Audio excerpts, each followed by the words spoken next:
Hello everyone, it is John. It's another attempt at doing a top 10 of absolutely nothing that anyone will pay any attention to. This time I am looking at my top 10 games that top 10 games that I have played this year, or games that fall...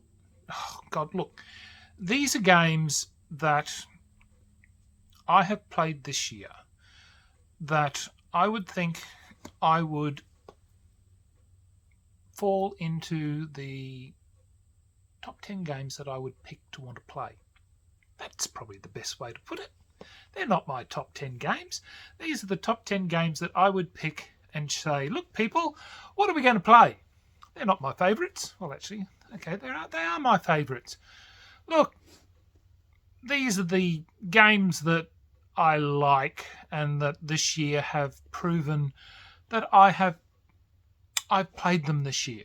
Am I making any sense? No, I'm not, am I? Dear. Look, I'm trying to be very difficult, aren't I? I don't know what I'm really talking about. I'm trying not to do a top 10 while doing a top 10. So am I trying to be very mysterious? Yes, I guess I am trying to be very, very mysterious. Bugger, and I've just realised one of the top 10 that I'd like to include is actually sitting behind me. Doesn't matter, it's not getting in now. It's missed the boat and it is now sailing off into the sunset. Yes, so I'll just move off to the side and say, look, one of the games behind me should have gotten into my top 10. Can you guess which one of them it should have been? It might actually be in the shelf above. Might be in the one of the... Yes, it's probably in one of the ones that's even up further. But too bad. It's missed it. I was thinking, yeah, what should I do? Maybe not. Look, stop waffling on, John. Okay. First one, Cartographers. I love this game. It is wonderful. It is a game of filling in a map. And each turn you are flipping over cards and you're given a Tetris style affair where you're trying to build, well, not build, but you're trying to get a puzzle filled, and you're trying to match up as many of the Tetris shapes as you can to score points. And it is a delightful game. I have been chasing this for a long, long time, and it is delightful, and I thoroughly enjoyed this, and I'm so happy to finally be able to get it. I actually recommended it so much that my good friends who have a game shop actually they got that, and their family thoroughly enjoy it.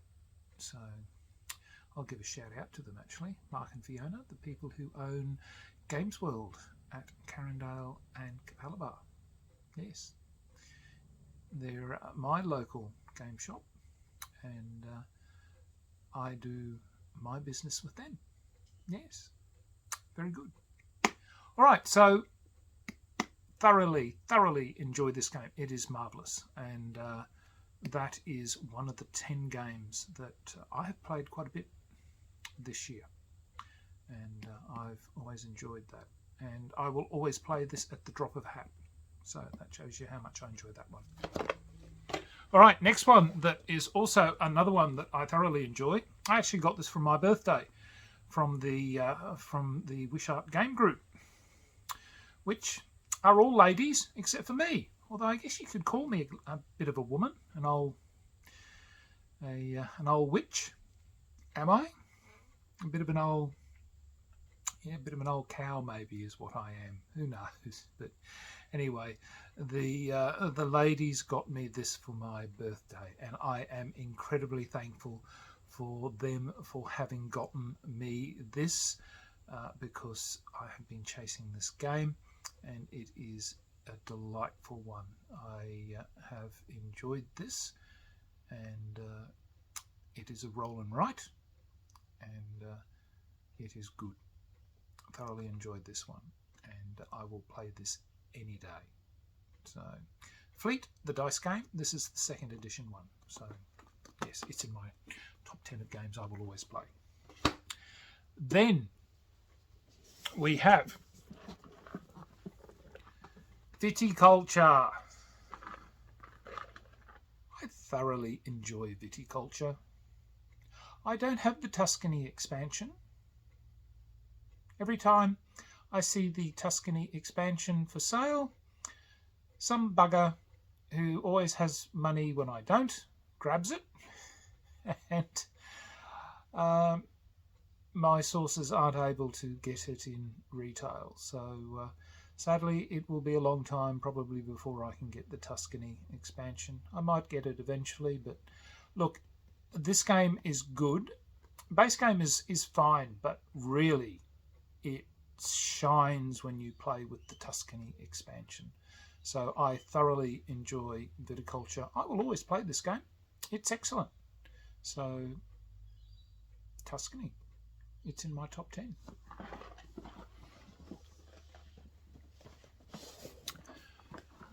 Dice. Oh, God, I thought it was upside down. I thought it was upside down for a minute. I've done that in a number of my videos. I've put the box upside down, not realising it until afterwards when I've been editing. I've got, oh my God, I look an absolute fool, don't I? But then I think sometimes people are looking for that in my productions, going, oh my God, hurrah, we've caught him out doing something foolish. And I'm there going, but I'm always doing something foolish. Dice Forge, wonderful. You're building your own dice. And it's entertaining watching some people trying to prise the dice facings off. And it was with the Wish Art game group, with the ladies, watching Dana and Reese trying to prise the dice faces off, and watching them sail across the flying left and right, up and down, and it was most amusing watching that. I think that was more fun watching that than it was sometimes with actually playing the game. But look, it is really, really good. It's, I guess, face management, dice face management, and working out, I guess, how to build your dice for its best effect and scoring accordingly. So I do really like this game. I've played it a couple of times this year, not as much as I'd like to, but still a game that I will go to enjoy. So that's in my top 10. Dice Forge, quite enjoy. Of course, everybody loves Wingspan, and I see that apparently Kmart here in Australia is flogging this off for, I shouldn't say flogging it off, it's going for a very good price here in Australia. And if I didn't already have it, not that I've seen it here in Brisbane. Apparently it's in Melbourne, perhaps in Sydney, certainly Melbourne from what I've heard. But as usual, Brisbane's the arse end of Australia when it comes to getting anything. The southerners always get everything first. Brisbane might get something if we're ever lucky. But Wingspan is indeed a good game, and I quite enjoy it, certainly with all the expansions, with the additional cards and the expanded gameplay. Yeah, so thoroughly enjoyable. So Wingspan is certainly in my top 10 of games that I will play whenever I am able to. Now, we now move on to one of the favourite games that I will always play that's two-player, and that is Unmatched. I love this system. I love the current selection of characters, Cobble and Fog. I don't know really about the Marvel. I know the Marvel one's coming.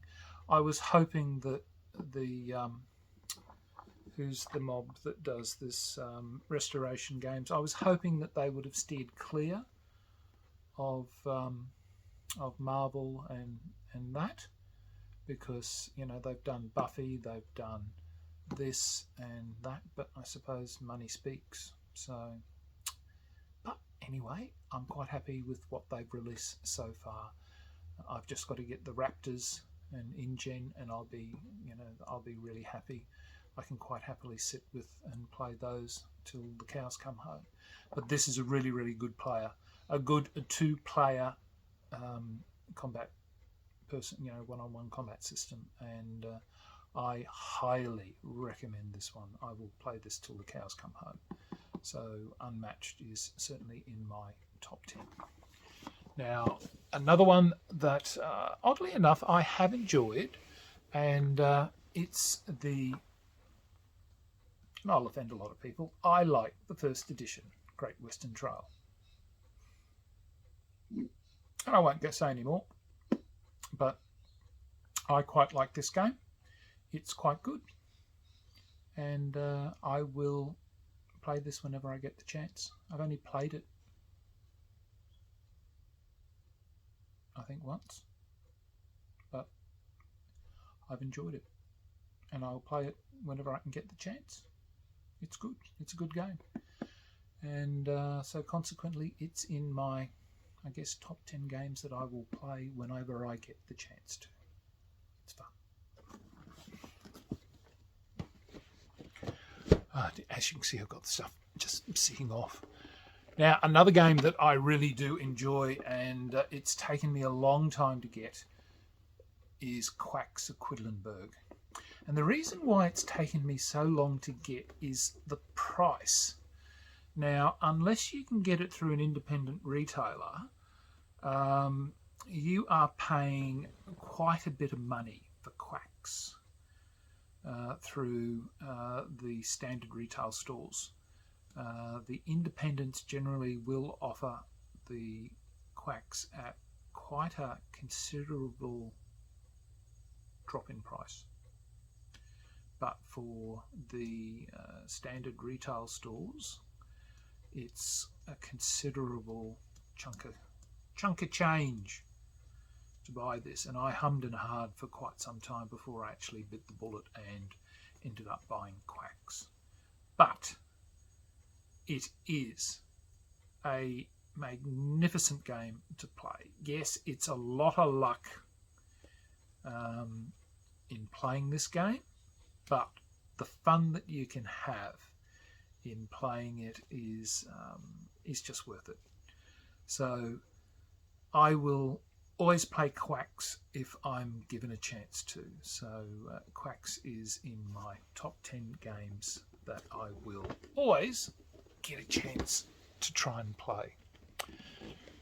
The second last game is, oh dear, here we go. Oh, yes, not quite. Lost Ruins of Arnak.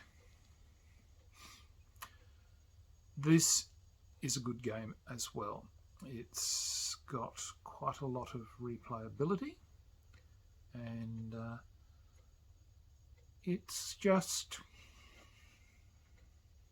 what can I say? Just the mechanism that's in there with resource management. Yeah, I guess the resource management with the fact that you've got you've only got two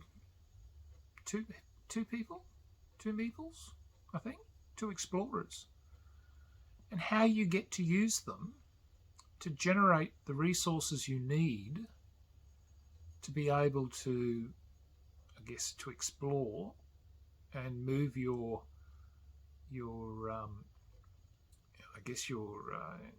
investigation token and your journal up the track to earn you the experience, the victory points that you need to win in the end of the game.